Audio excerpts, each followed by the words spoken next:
Hey, hey, hey. Time for another out of this world story from our space. Wife is having an affair and I'm planning to get out ASAP. The wife, two step kids, and I moved from 1,200 miles to Dallas, Texas for my new position, which was offered by my company as a promotion. I was going to turn the offer down because I truly had no desire to move to Texas. I love this place now. She talked sense into me and I took the offer and we moved January of 2020.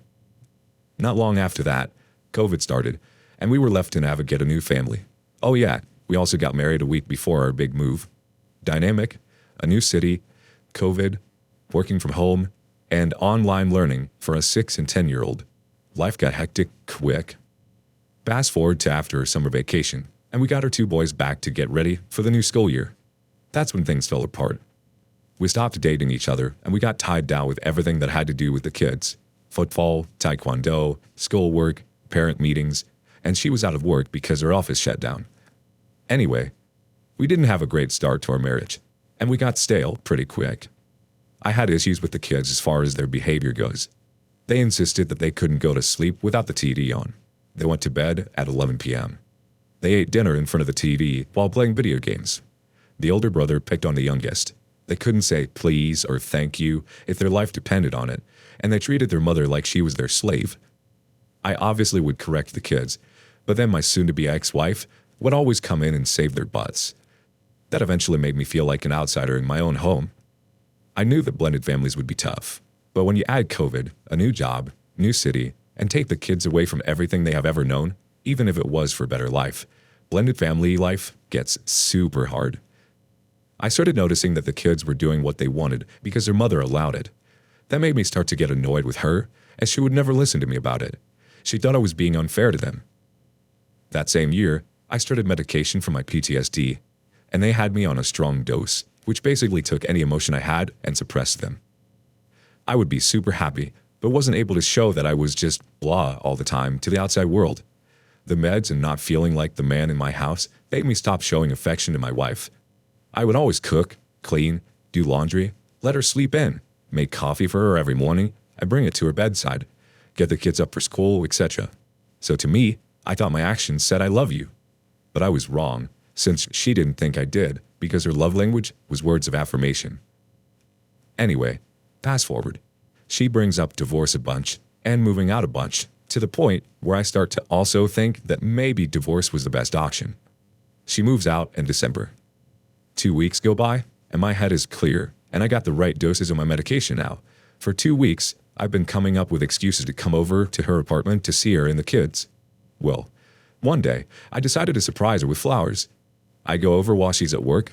She never locks the door, shake my head, and drop the flowers off only to see a strange book bag in her room.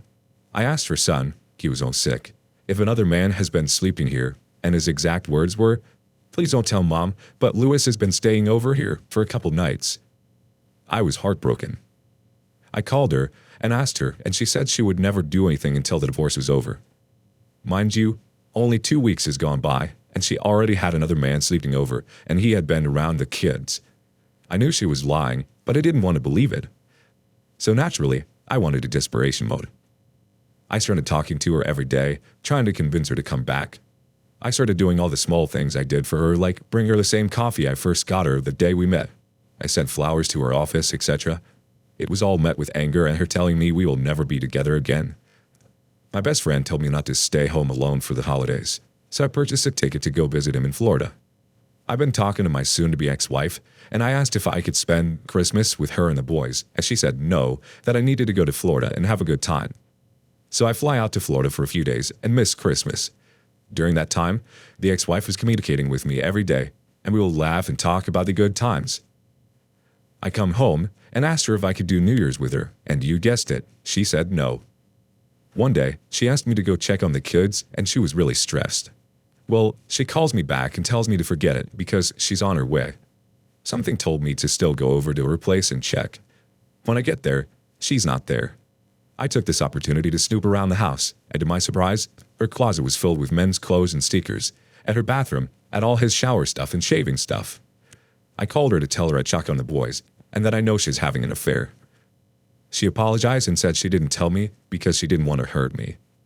I decided to get back on the plane to Florida, and I stayed out there for another week. During that time, she's still texting me, and I'm trying hard to get my wife back. New Year's Eve, we text all day, and I tell her I will call her to wish her a Happy New Year. I call, and she sends me straight to voicemail. I call again, and she does it one more time. Finally, I text her, "You're not picking up because he's sitting right next to you, isn't he?" Her only response was, "I don't know what to say. I already told you that I was seeing him." My heart, of course, shattered, and like a dummy, I kept telling her we can fix this and I forgive you and just taking all the blame. Well, for 2 more weeks, we would keep talking and be constantly trying and setting up meetings with a therapist. She wasn't having any of it. She would blame shift and gaslight me so bad. She said she cheated because she was mad and that it was my fault. I even believed her that it was my fault. But she kept having the affair with him and kept him around. Slowly, I started to cut her off of everything, financial-wise. Eventually, I started to come to my senses that it's not going to work. The final straw was when she was crying that she got rid of her affair partner so she could work on herself. She was more upset about ending it with him and blaming me for her financial problems, but wouldn't work with me. I tried to help her find insurance, and she hung up the phone on me. I was done. So I missed Christmas, New Year's, our anniversary, January 23rd, 2020, our son's birthday, the anniversary of us moving to Dallas and having all our grand plans and ideas. All of that was gone in the blink of an eye. I acknowledged my faults and what I contributed to the fall of the marriage. I've apologized numerous times, took the blame, and even came up with a solid game plan. See a therapist together and individually, go on a date once a month, do something with the boys once a month to build up a bond. For us to restart our marriage. She didn't care for any of that. My question is, what do I do? I try to stay busy with work, the gym, church, go out and try new restaurants, etc. But somehow, with all the stuff she's done, I still feel bad for her. I want to help her. I still love her, and I still think about all the plans we had. Deep down, I know the marriage was toxic. I didn't have the affair, so why is it that I'm the one who feels like I did the crime? Is this normal to feel this way? Side note, she was talking to the guy 3 weeks before she moved out. I actually know him, and so does the whole football team. Now the head coach is asking if I'm comfortable coaching this year with all the mess. Update, February 28th, 2020. As soon as I get along with my life and forget about my soon-to-be ex, guess who comes calling out of nowhere? As some of you know us, here in Texas was hit hard with the snowstorm. Anyway, she texted me early morning on Sunday and asks if I had water. Mind you, earlier I told y'all that we still live in the same apartment complex. Anyway, she knew my water was off because we got the same email from management. So then she proceeds with her small talk, and I already figured out what she was doing. I tell her I need to get ready for Mass. 45 minutes later, she texts me saying she can think clearly now and is sorry, half-hearted attempt where she still felt justified for her ongoing affair. For her part, but we both failed each other. I asked her why she didn't want to work on it back when we had a chance, and she said she was mad. She proceeds to start her long-ass rant about how terrible her life is, how terrible the kids are acting, and she feels like she failed at everything in life, and she's so lost and so hurt and etc., etc. Just giving me the sob story of her life. Sending me photos of her in her new outfits and asking me if I liked how they looked on her, shake my head. Insert eye roll. Ladies and gents, she was texting me all of this. Wait for it. With her affair partner in the living room. Is this a joke or what?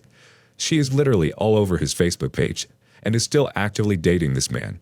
And he still spends more than half of the week over at her house, yet she's texting me and complaining about her problems. She also tells me that she wants someone who can't keep their hands off of her and hugs her as she walks to the door, and someone who thinks that she is the whole world and will die without her. I am not a dog who stays home all day waiting for his owner to come home, so that was the text that did it for me. I told her that's not love, nor is that realistic, but good luck.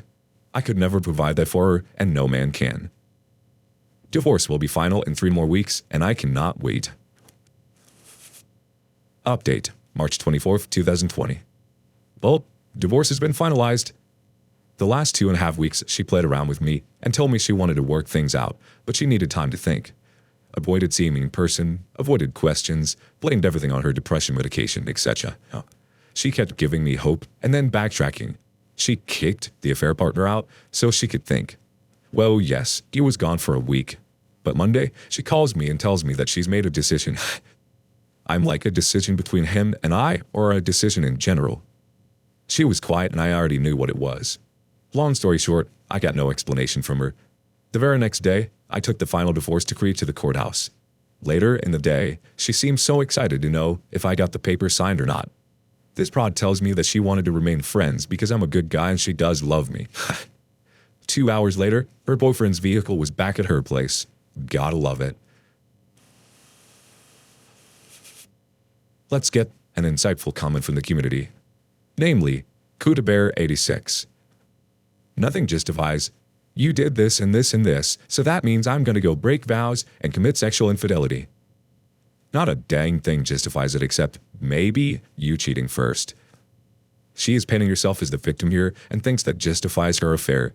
She will do anything, say anything, and heed any advice from a slanted source that tells her, you deserve to do this, girl. He should have known what he had coming. No, that's BS. Nothing, and I mean nothing, justifies breaking the eternal vows made that you both made before God. My brother caught his wife having an affair, and she stopped doing it, and they worked through it. It was hell, but they came out stronger. This broad went and freaking did it again to you. All the while the vain side of her that was bored with you and your affection caused her to go start poking Lewis. Is already bored with Lewis, as she is wanting attention and affection from you, asking about how outfits look, etc. She also tells me she wants someone who can't keep their hands off her and hugs her as she walks to the door, and someone who thinks that she is the whole world and will die without her. But what does she do to deserve the behavior? Lots of girls want this, and they're all take and no give. Divorce this vain, insecure piece of trash, and find a girl who will give you as much as you give. You will be much better off in the long run. She has broken vows twice now, and it also talks about in the Bible how one of the things that justifies divorce is sexual infidelity. So you're still good with God on moving forward with this divorce. This broad is a sick and twisted individual, as she has some demons in her that is causing her issues to now affect you and your children. You stayed faithful, brother. You didn't do the crap she did. You shouldn't feel bad for crappy choices that she is making. Her children are also going to see the terrible example of when you're not happy. You just find a new one regardless of the consequences it has. Know your worth. You moved 1,200 miles to start a new life and try to provide a better one for her and the kids, and she wasn't satisfied with that. Oh no! She's the first mom that has a week saturated with martial arts, sports, scouts, and church. I'm sure all those busy moms just go out and bang other guys. It's totally normal. Said no one ever.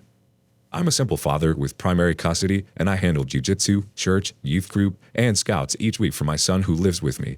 It ain't that dang hard. This attitude she has of, woe is me equals go seek affection validation elsewhere, is complete garbage. You're better off. Feel free to DM me if you ever need to chat, brother. I'd be happy to lend an ear.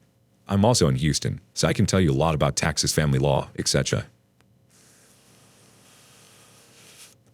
The OP responds, man, I wish I could love this comment. You hit the nail right on the head with this one. She always has the victim mentality, and it's everyone else's fault for her issues. I know she's justifying her ongoing affair by the way she still talks. It's insane. She never showed the love that she wanted. Everything was me, and never about us. Honestly, one of the biggest things was my religion. I felt I had a duty to work on this until there was absolutely no fixing it. I took the vow under God and told him forever. It just baffled me how easy that went out the window for her, like it meant nothing. Once my therapist made me take a good, honest look at the relationship, I started to realize I was shouldering all the weight. Heck, the soon-to-be ex-wife even said she never listened to me and that she wouldn't budge or compromise. She didn't bring anything to the table, and now she's living a couple 100 yards away from me and is on the struggle bus, heavy. Kuda Bear has her final response. It's like this. Narcissists will absolutely use a victim mentality in order to justify their abuse of others. I know the narcissist line is getting really overplayed these days. I see women do it every time they don't get their own way. He's a narcissist, that's why. Somebody isn't a narcissist just because you throw a fit that you can't get the candy you asked for. Basically, she has such a grandiose sense of self-importance that the world exists around her. She probably uses her motherly burdens as poker chips to justify irrational behavior as well. The example that she is setting for her children is freaking terrible. May God have mercy on her by allowing the children to see past it. Somebody that always uses the victim card presents an unwinnable war to anybody involved in their lives. My kid's mom did it, and what drove her off the deep end was a judge finally saying to her that she was wrong. For the first time in her life, somebody in a position of authority denied her wills and wants. In a nutshell, she's an incredibly selfish person. You have to know your worth, and trust me when I say this. Any man worth his salt is not going to give that woman the time of day. She will only be with guys that are stupid enough to be with her after her failed track record of egregious choices. I've been on many dates before I met my current significant other, and let me tell you, I was always adamant about digging, and if I determined that a girl made some pretty reckless choices and had poor judgment, I would no longer waste my time on her dumb self. She can go be somebody else's problem. In this case, don't let the victim mentality of this broad be your burden anymore. Hold the line. Don't succumb to her woes and go running back. Hold the line.